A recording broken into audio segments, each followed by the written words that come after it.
Hello everyone, चलिए देखते हैं केमिस्ट्री नेक्स्ट टॉपिक एवोगैड्रो परिकल्पना। इससे पहले हमने देखा है एवोगैड्रो परिकल्पना के पहले डाल्टन का परमाणुवाद। तो डाल्टन के परमाणुवाद में हमने क्या देखा है कि प्रत्येक पदार्थ एक सूक्ष्म से सूक्ष्म कण से मिलकर के बना होता है और उस पदार्थ को उसने क्या नाम दिया है, अविभाज्य कण, जिसको नाम दिया उन्होंने परमाणु। और परमाणुवाद जो उन्होंने दिया है उसके कुछ कमियां थे जिसको रदरफोर्ड और अदर वैज्ञानिकों ने उसको समझाया और उस आधार पर फिर उसके कमियों को दूर किया। जैसे समस्थानिक है, एक ही तत्व का परमाणु के अगर अलग अलग समस्थानिक होते हैं तो उनमें अगर परमाणु कैसा होगा इसके बारे में बताया रदरफोर्ड और दूसरे वैज्ञानिकों ने। इसी के बेसिस पे हम नेक्स्ट देखने जा रहे हैं एवोगैड्रो परिकल्पना।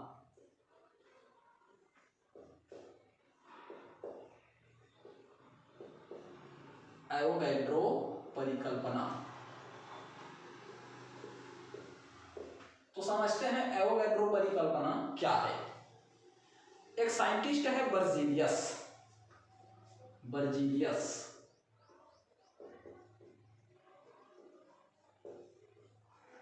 इन्होंने डाल्टन के परमाणुवाद और गे-लुसाक के जो नियम हैं, किसका किसका नियम, तो डाल्टन और गे-लुसाक, इन दोनों के नियम को कंबाइन करके एक नियम दिया है जिसको हम कहते हैं गैसों के परमाणु और गैसों के आयतन से संबंधित नियम। तो इन्होंने क्या कहा, डाल्टन ने क्या कहा है कि प्रत्येक पदार्थ परमाणु से मिलकर के बनता है। और रासायनिक अभिक्रिया में हम देखते हैं कि रासायनिक अभिक्रिया जो है गैसीय भी हो सकता है और सॉलिड भी हो सकता है। तो इसी को जोड़ करके बर्जीलियस ने एक सिद्धांत दिया कि ताप और दाब की समान परिस्थितियों में, किसमें, ताप और दाब की समान परिस्थितियों में गैसों की परमाणुओं की संख्या समान आयतन में समान होती है। क्या होती है, ताप और दाब की समान परिस्थितियों में समान आयतन में गैसों की परमाणुओं की संख्या समान होती है। जैसे उन्होंने एग्जाम्पल दिया, देखते हैं HCl। अब HCl किससे बना है, तो H प्लस Cl माइनस, चलिए इसका आयन नहीं लिखते हैं, तो H और Cl से मिलकर के बना है HCl। अब ये तो अधूरा है, इसको पूरा पूरा अगर समीकरण के रूप में लिखेंगे तो क्या होगा, H2Cl2 और इससे मिलकर के बना है 2HCl, हाइड्रोक्लोरिक एसिड। तो यहाँ पर देखिए इसका आयतन कितना है, इसका आयतन है 1:1 और इसका आयतन है 2:। तो हम यहाँ पर क्या कह सकते हैं कि एक आयतन हाइड्रोजन और एक आयतन क्लोरीन मिल करके दो आयतन हाइड्रोक्लोरिक एसिड का निर्माण करते हैं। अर्थात कहने का अर्थ यह है कि ताप और दाब की समान परिस्थितियों में एक आयतन हाइड्रोजन और एक आयतन क्लोरीन मिल करके दो आयतन हाइड्रोक्लोरिक अम्ल का निर्माण किया है। तो इसके अगर इसको अगर VMl, इसका आयतन, इसका भी VMl, तो एक एक VMl मिल करके 2 VMl का निर्माण किया है, 2 वॉल्यूम का निर्माण किया है। तो यहाँ पर देखिए इसको हम अगर एक परमाणु के रूप में लेंगे तो 1/2 हाइड्रोजन का परमाणु और ये 1/2 क्लोरीन का परमाणु, ये मिल करके 2HCl का निर्माण न करके करेंगे HCl का निर्माण, एक आयतन HCl का निर्माण। तो एक एक आयतन मिल करके यहाँ पर ये दो आयतन HCl का निर्माण कर रहे थे जो नॉन स्टाइकियोमेट्रिक अनुपात में है और ये जो है स्टाइकियोमेट्रिक अनुपात में है। लेकिन इन्होंने जो नियम दिया बर्जीलियस ने, ये नियम जो है पूरी तरह से डाल्टन के नियम का उल्लंघन है। तो कैसे डाल्टन के नियम का उल्लंघन है, डाल्टन ने क्या कहा है कि परमाणु अविभाज्य कण है, इसको हम तोड़ नहीं सकते हैं। तो अगर हम इसको एक एक करके इसको हाफ H2O और हाफ Cl2 लेते हैं तो ये एक HCl बनता है। अर्थात यहाँ पर हमने इसको आधा कर दिया, यानी कि परमाणु को तोड़ दिया। जो डाल्टन के नियम से नहीं कर सकते, परमाणुओं को अदर भाग में विभाजित नहीं कर सकते। तो फिर इसको समझाने के लिए एक और वैज्ञानिक आए और वो है इतालवी वैज्ञानिक एवोगैड्रो। और इन्होंने इनके समस्या को समझाया। देखिए समझते हैं कैसे समझाया है।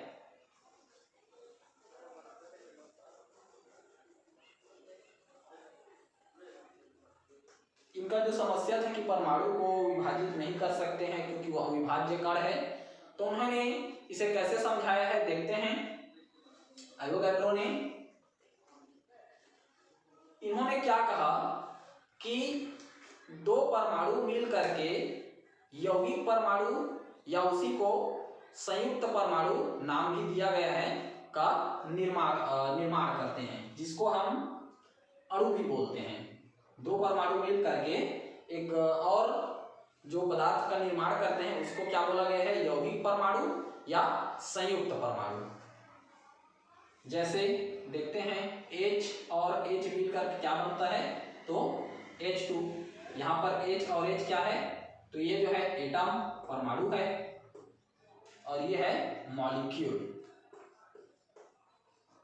तो इसी प्रकार अब यहाँ पर जो H जो समस्या आ रहा था H2 प्लस Cl2 से बनने का 2HCl, दो आयतन HCl के बनने का जो समस्या आ रहा था कि परमाणुओं को विभाजित नहीं कर सकते हैं, अब यहाँ पर इसको ये जो है एक एक परमाणु मिल करके एक अणु का निर्माण किए। ये इन्होंने समझाया एवोगैड्रो ने, एवोगैड्रो परिकल्पना के द्वारा। तो इसको हम कैसे समझ सकते हैं, अब इसका एक परिभाषा बन जाएगा। देखिए देखते हैं परिभाषा क्या बनेगा एवोगैड्रो के अनुसार। ताप तथा दाब की समान परिस्थितियों में, ताप तथा दाब की समान परिस्थितियों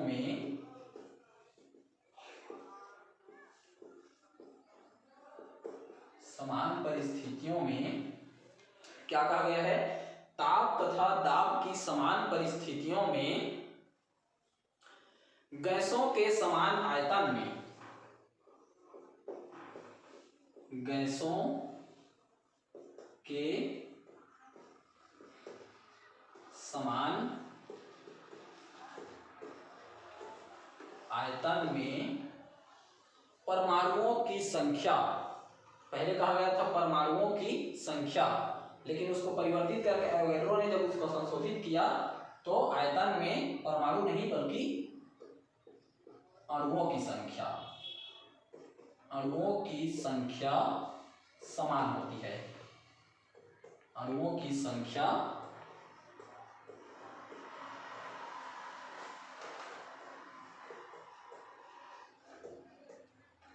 समान होती है। तो देखिए क्या बन गया एवोगैड्रो परिकल्पना के अनुसार परिभाषा, ताप तथा दाब की समान परिस्थितियों में गैसों के समान आयतन में अणुओं की संख्या समान होती है। पहले बर्जीलियस ने क्या कहा था, ताप और दाब की समान परिस्थितियों में गैसों के समान आयतन में परमाणुओं की संख्या समान होती है। जबकि हमने जब एग्जाम्पल देखा H2 और Cl2 से, तो एक एक आयतन मिलकर के दो आयतन बन रहे थे, अर्थात एक एक परमाणु मिलकर के दो परमाणु बन रहे थे। और परमाणु जो है अविभाज्य नहीं है, उसको अलग अलग नहीं तोड़ सकते, इसीलिए इसको समझाया एवोगैड्रो ने। और उन्होंने कहा कि वो परमाणु जो है आपस में मिल करके संयुक्त परमाणु का निर्माण करते हैं और जिसको हम अणु कह सकते हैं। ठीक है, तो ये हो गया आपका एवोगैड्रो परिकल्पना। परिभाषा को वीडियो पॉज करके नोट कर लीजिए, हम आगे बढ़ते हैं। एवोगैड्रो परिकल्पना के उपयोग, एवोगैड्रो परिकल्पना के अनुप्रयोग। अब इसका अनुप्रयोग क्या है, तो देखते हैं। पहला अनुप्रयोग इसका पहला अनुप्रयोग है गैसों की परमाणुकता ज्ञात करने में, गैसों की परमाणुकता ज्ञात करने में। तो देखते हैं कैसे गैसों की परमाणुकता ज्ञात करने में इस एवोगैड्रो परिकल्पना का उपयोग किया जाता है। देखते हैं एक यौगिक का निर्माण 2H2 प्लस O2, इससे बनता है आपका जल 2H2O। तो यहाँ पर देखते हैं कि दो आयतन हाइड्रोजन, एक आयतन ऑक्सीजन से मिल करके ये दो आयतन जल का निर्माण होता है। तो यहाँ पर अगर बर्जीलियस के अनुसार देखें तो यहाँ पर दो परमाणु हाइड्रोजन के, एक परमाणु ऑक्सीजन के मिलकर के दो आयतन हाइड्रोजन का जो बना रहे हैं, तो परमाणु से परमाणु का निर्माण होना चाहिए, जो कि यहाँ पर एक अणु का निर्माण हो रहा है। तो इसको एवोगैड्रो परिकल्पना से कैसे समझ सकते हैं कि यहाँ पर ये जो है एक परमाणु हाइड्रोजन का है, एक परमाणु नहीं, दो परमाणु हाइड्रोजन का है और एक परमाणु ऑक्सीजन का, इससे एक संयुक्त परमाणु जिसको अणु कह सकते हैं H2O का निर्माण हो गया। ठीक है, तो ये है इसका गैसों की परमाणुकता ज्ञात करने में। तो यहाँ पर अगर ओवरऑल देखें तो ऑक्सीजन का जो परमाणुकता होगा वो क्या होगा, देखते हैं ओवरऑल हाइड्रोजन, ऑक्सीजन और H2O का। यहाँ पर जो हाइड्रोजन गैस है, ऑक्सीजन गैस है और इससे जो यौगिक बना है H2O, उसके परमाणुकता क्या होंगे। तो यहाँ पर देखेंगे कि ऑक्सीजन गैस का परमाणुकता होता है 2, ऑक्सीजन की परमाणुकता 2, क्योंकि ऑक्सीजन गैस जो है परमाणु के रूप में पाया जाता है। हम देखते हैं कि पीरियोडिक टेबल में अधिकतर जो गैसें होती है वो हमेशा परमाणुविक रूप में पाई जाती है, आणविक रूप में नहीं पाई जाती। ठीक, तो यहाँ पर ऑक्सीजन की परमाणुकता है 2 और हाइड्रोजन के दो आयतन से ये संयुक्त होकर के आपस में H2O जल का एक अणु का निर्माण करता है। ठीक है, इसके बाद देखते हैं इसका नेक्स्ट अनुप्रयोग। तो नेक्स्ट अनुप्रयोग है इसका अणुभार तथा वाष्प घनत्व में संबंध बताने के लिए।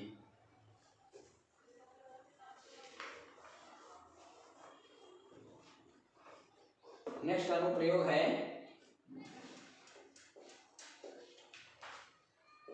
अणुभार व वाष्प घनत्व में संबंध। देखते हैं अणुभार और वाष्प घनत्व में किस प्रकार का संबंध है। तो हम जानते हैं अणुभार और परमाणु भार दोनों अलग अलग होते हैं, इसके बारे में हम पढ़ेंगे आगे। इससे पहले इसमें अणुभार और परमाणु भार में संबंध क्या है ये देख लेते हैं। तो किसी गैस का जो वाष्प घनत्व हमें यह बताता है कि गैस का एक अणु हाइड्रोजन के एक अणु से कितना गुना भारी है, क्या बताता है। तो किसी गैस का एक अणु हाइड्रोजन के एक अणु से कितना गुना भारी है ये बताता है उसका अणु भार। तो यहाँ पर देखते हैं अणुभार और वाष्प घनत्व में संबंध क्या है। तो यहाँ पर देखेंगे अणुभार, पहले तो देख लेते हैं घनत्व। घनत्व बराबर क्या होता है, तो द्रव्यमान बटे आयतन। अब चूंकि अभिक्रिया अगर गैसीय अभिक्रिया है तो यहां पर क्या हो जाएगा, इसका फार्मूला निकलेगा घनत्व बराबर क्या होगा, द्रव्यमान बटे आयतन, बेसिकली इसका जो फार्मूला है। और इसमें क्या निकलेगा, निश्चित आयतन में गैस का द्रव्यमान और उसी आयतन में हाइड्रोजन का द्रव्यमान। निश्चित आयतन में गैस का द्रव्यमान बटे उसी आयतन में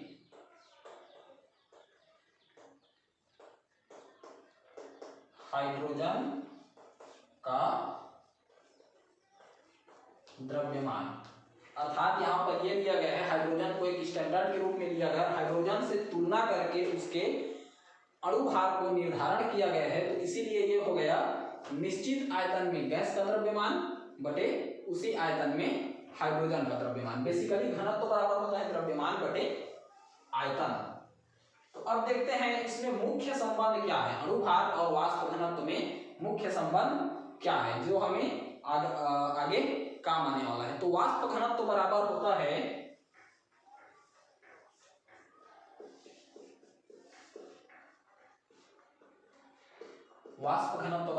है गैस का अणु भार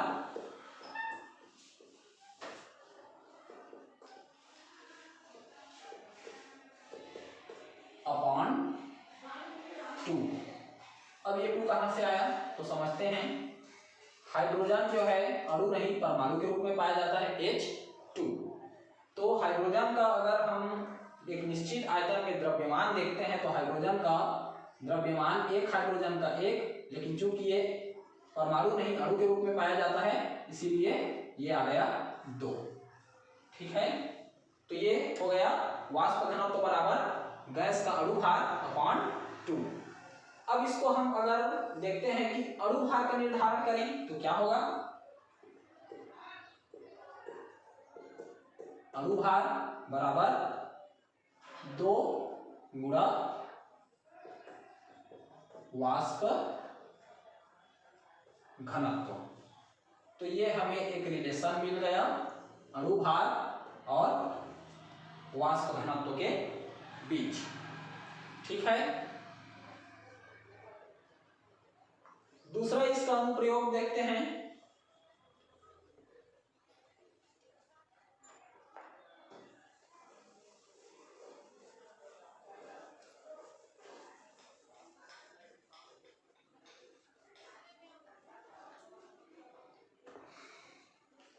किसी गैस का मोलर आयतन ज्ञात करने में। नेक्स्ट इसका अनुप्रयोग है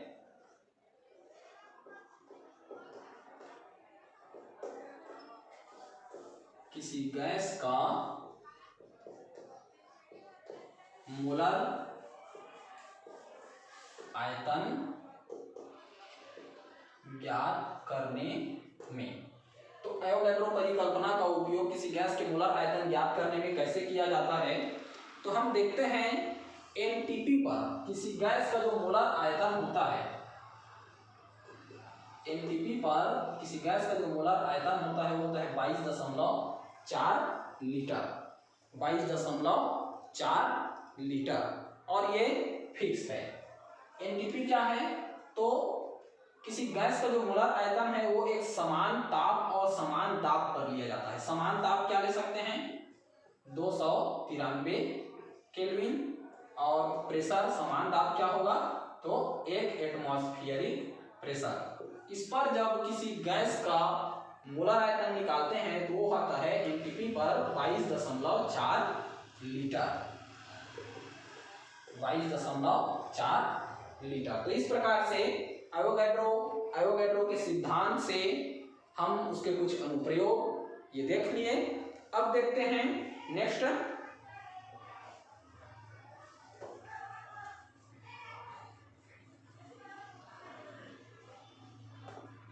परमाणु एवं अणु।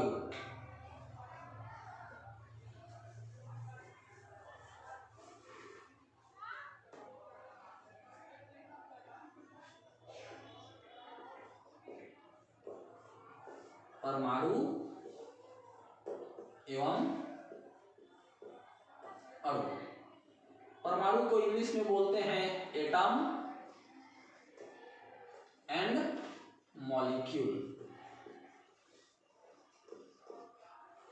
देखते हैं परमाणु के बारे में डाल्टन ने पहले ही बताया कि परमाणु एक अविभाज्य कण है जो और भागों में विभाजित नहीं किया जा सकता है, जिसको बाद में रदरफोर्ड ने संशोधित किया कि नहीं परमाणु जो है अविभाज्य नहीं, परमाणु जो है सूक्ष्म कण जरूर है लेकिन अविभाज्य नहीं है। परमाणु जो है विभाज्य है और 3 स्थायी कणों में विभाजित होता है और उन्होंने उनको क्या नाम दिया इलेक्ट्रॉन, प्रोटॉन और न्यूट्रॉन, 3 स्थायी कणों में ये विभाजित होता है, जिसके आधार पर फिर परमाणु का हम एक अलग ही रूप से परिभाषा दे सकते हैं। और पहले ही बताया गया है कि परमाणु जो है अविभाज्य कण पहले माना गया था, लेकिन परमाणु अब विभाज्य कण है जिसे 3 स्थायी कणों में विभाजित किया जा सकता है। तो यहाँ पर देखते हैं परमाणु। तो परमाणु किसे कहेंगे, देखते हैं परमाणु किसे कहेंगे। परमाणु किसी तत्व का वह छोटा से छोटा कण है।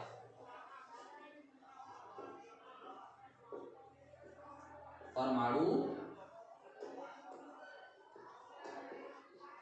किसी तत्व का वह छोटा से छोटा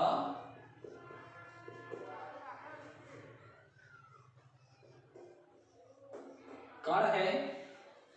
देखिए, परमाणु किसी तत्व का वह छोटा से छोटा कण है जो रासायनिक अभिक्रिया में भाग लेता है, वह अविनाशी है। जो रासायनिक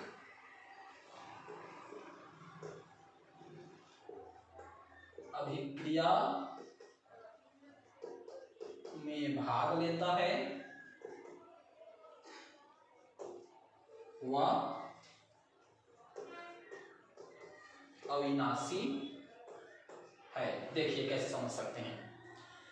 एक स्टील का छोटा सा टुकड़ा लेते हैं, उस स्टील के छोटे से टुकड़े को तोड़ते जाते हैं और इतना छोटा पार्टिकल जब तोड़ते तोड़ते जाते हैं तो हमें अंत में स्टील के टुकड़े को एक समय ऐसा आता है कि उसको हम और छोटे भाग में नहीं तोड़ सकते। तो यहाँ पर क्या कहा गया है, परमाणु किसी तत्व का वह छोटा से छोटा कण है जो रासायनिक अभिक्रिया में भाग लेता है। ये जो है रासायनिक अभिक्रिया करके परमाणु जो है अणु का निर्माण करता है, और परमाणु और अणु आपस में मिलकर के यौगिक का निर्माण करते हैं। तो ये रासायनिक अभिक्रिया में भाग लेता है और अविनाशी है। हमने देखा कि स्टील के टुकड़ों को जब और तोड़ना चाहते हैं तो वो जो है नहीं टूटता है, अर्थात वो अविनाशी है, उसका विनाश नहीं होता। या फिर यूँ कह सकते हैं परमाणु जो है न तो नष्ट होता है, न ही उत्पन्न होता है, बस एक रूप से दूसरे रूप में परिवर्तित होता है। ये भी आ जाएगा, इसमें अविनाशी है ये। तो ठीक है, अब क्या क्या परमाणु आएगा, तो हाइड्रोजन जितने भी गैसें हैं वो तो अणु रूप में पाई जाती है। तो आ जाएगा आपका सोडियम, पोटेशियम। इनमें अब ये सोडियम और पोटेशियम तो तत्व हैं। अब ये तत्व किससे बने हैं, तो छोटे से छोटे कण से ही मिलकर के बने हैं, अर्थात परमाणु से ही मिलकर के बने हैं। ठीक है, तो ये एग्जांपल हो गया परमाणु, परमाणु क्या है और ये उनके एग्जांपल। चलिए देखते हैं नेक्स्ट अणु के बारे में।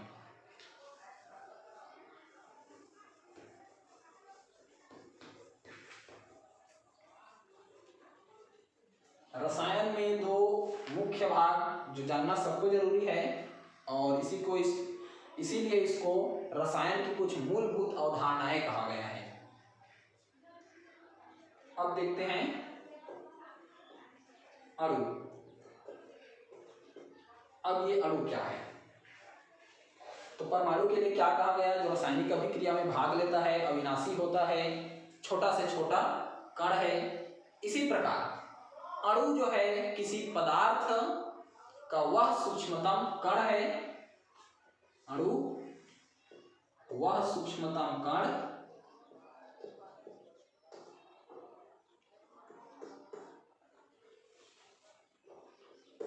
है। परमाणु के लिए क्या कहा गया था, रासायनिक अभिक्रिया में भाग लेता है, रासायनिक अभिक्रिया में भाग ये भी लेता है, लेकिन इसमें देखते हैं वह सूक्ष्मतम कण जिसका स्वतंत्र अस्तित्व होता है। वह सूक्ष्मतम कण जिसका स्वतंत्र अस्तित्व होता है, वह एक पॉइंट और इसमें जुड़ेगा, जिसमें पदार्थ के सभी गुण निहित होते हैं, वह जिसमें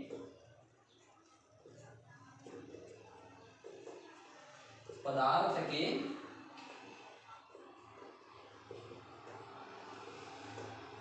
सभी गुण निहित होते हैं। देखिए, तत्व में परमाणु जो है एक ही प्रकार का पाया जाता है और अणु से जब अणुओं को आपस में जोड़ते हैं तो उनसे रासायनिक यौगिकों का निर्माण होता है। और परिभाषा में देखिए, वह सूक्ष्मतम कण जिनका स्वतंत्र अस्तित्व होता है। कैसे होता है? तो हम जानते हैं H2, O2, Cl2 कहाँ पाया जाता है? हाइड्रोजन, ऑक्सीजन हमारे वायुमंडल में पाए जाते हैं, क्लोरीन गैस हमारे वायुमंडल में पाए जाते हैं, नियॉन गैस, खैर नियॉन तो 2 के रूप में नहीं रहता है, यह अपवाद है, ये जो है परमाणु है। बाकी ये सब H2O2 Cl2 ये सब क्या है? हमारे अणु हैं। तो जिनका स्वतंत्र अस्तित्व होता है और जिसमें पदार्थ के सभी गुण निहित होते हैं। देखते हैं कि ये जो अणु है किनसे बने हैं? तो H+H हाइड्रोजन के जो गुण है आपस में मिल करके एक हाइड्रोजन मिल करके क्या बने हैं? तो H2, अर्थात इनके सभी गुण जो हैं, परमाणुओं के जो सभी गुण हैं वो इस अणु में निहित है। तो इसीलिए इसका परिभाषा है वह सूक्ष्मतम कण जिसका स्वतंत्र अस्तित्व होता है और जिसमें पदार्थ के सभी गुण निहित होते हैं। तो ये हो गया परमाणु और अणु। परमाणु को तो और भागों में क्लासिफाई नहीं किया गया है, लेकिन देखते हैं कि अणु को और भागों में क्लासिफाई किया गया है तो कौन कौन से भाग हैं।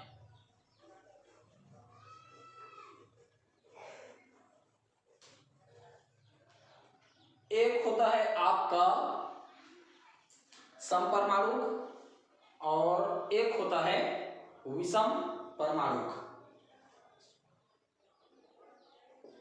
दो भाग में इसको और डिवाइड किया गया है।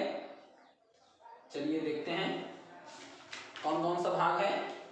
तो पहला है सम परमाणुओं से बना अणु और दूसरा आता है विषम परमाणुओं से बना अणु।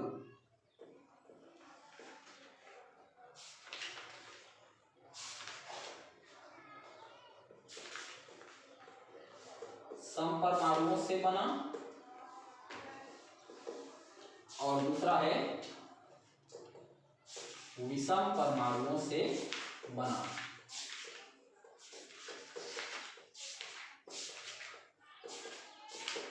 देखते हैं सम परमाणुओं से बना और विषम परमाणुओं से बना अणु क्या है। तो सम परमाणुओं से बना अणु, इसमें एक ही प्रकार के जब परमाणु से ये निर्माण होता है तो उसको बोलते हैं सम परमाणुओं से बना अणु। जैसे H2, Cl2, O2, N2। Hydrogen का जो अणु है वो 2 हाइड्रोजन से बना है। क्लोरीन का जो अणु है वो 2 क्लोरीन के परमाणुओं से बना है। उसी प्रकार ऑक्सीजन का जो अणु है वो 2 ऑक्सीजन के परमाणुओं से बना है। इसमें परमाणु जो है समान है, अलग अलग नहीं है, इसीलिए इनको कहा जाता है सम परमाणुओं से बना अणु। दूसरा आता है विषम परमाणुओं से बना अणु। विषम परमाणुओं से बना अणु क्या होता है? जिसमें 2 अलग अलग परमाणु मिल करके एक अणु का निर्माण करते हैं। जैसे HCl, अब यहाँ पर हाइड्रोजन अलग परमाणु है, क्लोरीन अलग परमाणु है। इसी प्रकार मेथेन, यहाँ पर देखते हैं कार्बन अलग परमाणु है और हाइड्रोजन अलग परमाणु है। तो इस प्रकार से अणु को और भागों में भी डिवाइड किया गया है। तो कौन कौन से हैं? तो सम परमाणुओं वाले बना अणु और विषम परमाणुओं से बना अणु। अब यहाँ पर जो मुख्य रूप से आपको पूछा जाता है वो है अणु और परमाणुओं में अंतर। तो पहला तो अंतर क्या हो जाएगा? परमाणु वह सूक्ष्मतम कण है जो स्वतंत्र अवस्था में नहीं रह सकता, लेकिन इसका विपरीत अणु जो स्वतंत्र अवस्था में रह सकता है और ये जो है इसमें पदार्थ के सभी गुण निहित होते हैं। ठीक है। दूसरा रासायनिक क्रिया में ये भाग लेता है परमाणु जो है, और अणु जो है रासायनिक क्रिया में भाग नहीं लेता, लेकिन इसके कुछ अपवाद भी हैं बहुलक, जिसमें ये रासायनिक क्रिया में भाग लेता है। ठीक है, नेक्स्ट इसका अंतर देखते हैं। तो रासायनिक क्रिया में परमाणु जो है विभाजित नहीं होता, लेकिन अणु जो है रासायनिक क्रिया में विभाजित होता है। तो इस प्रकार से अगर इनका अंतर पूछा जाता है परमाणु और अणु का, तो वहां पर आपको बताना पड़ेगा परमाणु क्या है, अणु क्या है, उनकी परिभाषा क्या है, उनके कौन कौन से एग्जाम्पल हैं। अंत में उसके अंतर में हम देंगे परमाणु का अगर पूछा जाता है तो सोडियम, पोटेशियम, ये सब उनके एग्जाम्पल हैं परमाणु के, और अणु के एग्जाम्पल हैं H2O2, N2, Cl2, इस प्रकार से। अब हम देखते हैं परमाणु भार।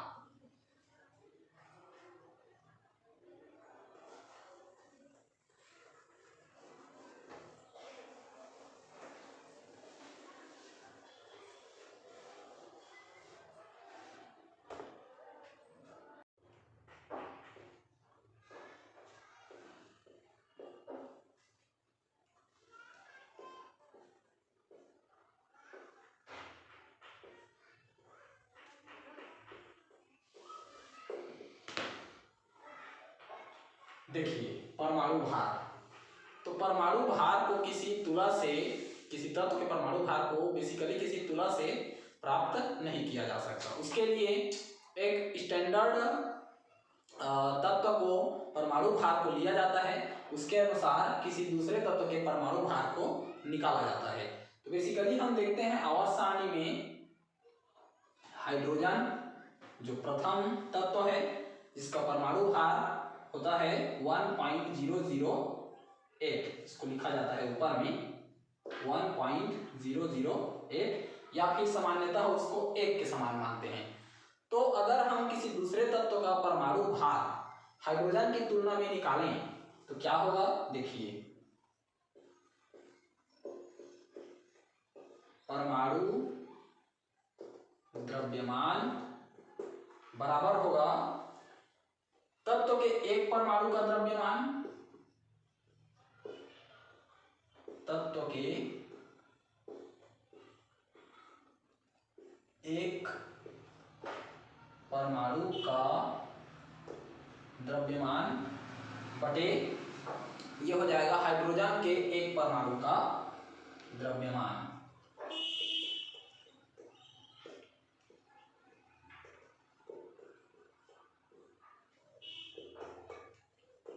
हाइड्रोजन के एक परमाणु का द्रव्यमान, इसको इस प्रकार से परमाणु द्रव्यमान तब निकाल रहे हैं जब हम हाइड्रोजन को एक प्रामाणिक द्रव्यमान के रूप में ले रहे हैं। तो अब बाद में ये देखा गया कि हाइड्रोजन को प्रामाणिक द्रव्यमान के रूप में कुछ कारणवश नहीं लिया जाता है, तो उसके जगह लिया गया ऑक्सीजन को। ऑक्सीजन का द्रव्यमान होता है 16। तो अब क्या होगा, परमाणु द्रव्यमान कुछ नहीं है, बस थोड़ा सा इसमें चेंज है। तो तत्व के एक परमाणु का द्रव्यमान और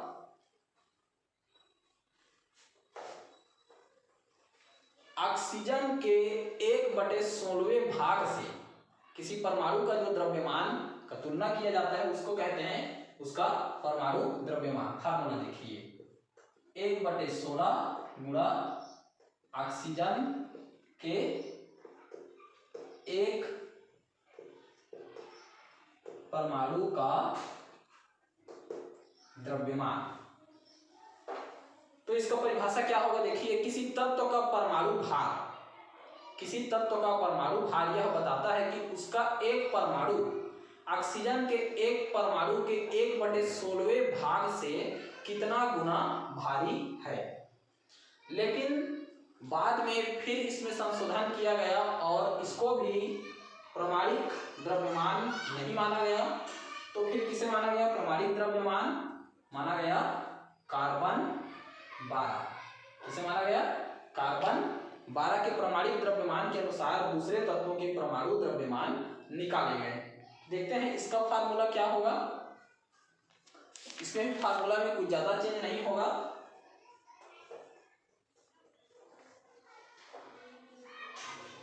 तत्व के एक परमाणु का द्रव्यमान अपॉन 1/12 गुणा कार्बन 12 के एक परमाणु का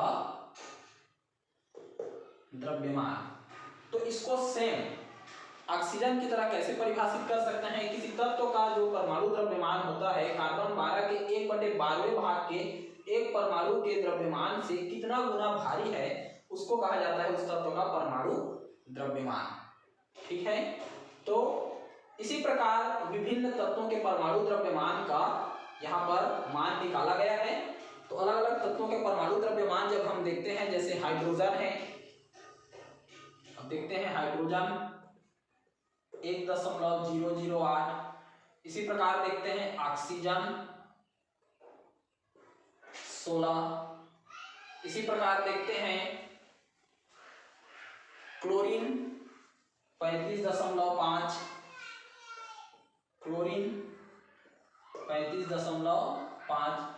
तो इस प्रकार से प्रत्येक जो तत्व है उनके परमाणु द्रव्यमान को कार्बन 12 को प्रमाणिक परमाणु द्रव्यमान के अनुसार निकाला गया है।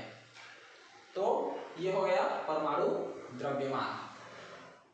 अब इसमें कुछ देखा गया कि कुछ समस्थानिक भी पाए जाते हैं। तो समस्थानिक के लिए क्या किया गया? चूंकि समस्थानिक एक ही तत्व के ऐसे तत्व हैं जिनके परमाणु भार समान होते हैं और क्रमांक अलग अलग होते हैं, तो उसके लिए क्या किया गया? जैसे क्लोरीन का ही हम देखते हैं, क्लोरीन एक होता है 35.5 और एक होता है क्लोरीन 37। तो उनके परमाणु द्रव्यमान चूंकि एक ही प्रकार के तत्व हैं, तो उनके द्रव्यमान को समस्थानिकों के द्रव्यमान को योग मान दिया गया कि उनका भी द्रव्यमान जो है आवर्त सारणी में उन्हीं में समाहित मान लिया गया। ठीक है, जैसे नियॉन का ही देखते हैं, समस्थानिक 20, नियॉन 21 और नियॉन 22, ये 3 प्रकार के इसके समस्थानिक पाए जाते हैं। तो इनका प्रभाज में अगर संख्या देखा गया तो ये आया, क्योंकि तीनों समस्थानिक हैं, तो इनका जो मान आता है 0.905। उसी प्रकार नियॉन 21 का जो मान आता है वह है 0.0027, 0.0027 और नियॉन 22 का जो मान आता है वो है 0.092। तो इस प्रकार से ये हो गया परमाणु द्रव्यमान। अब इतना जितना बताया गया है इसमें से किसी में भी अगर आपको डाउट हो तो आप हमें कमेंट्स या फिर टेलीग्राम ग्रुप के माध्यम से डाउट क्लियर कर सकते हैं। नेक्स्ट वीडियो देखेंगे कल। Thank you.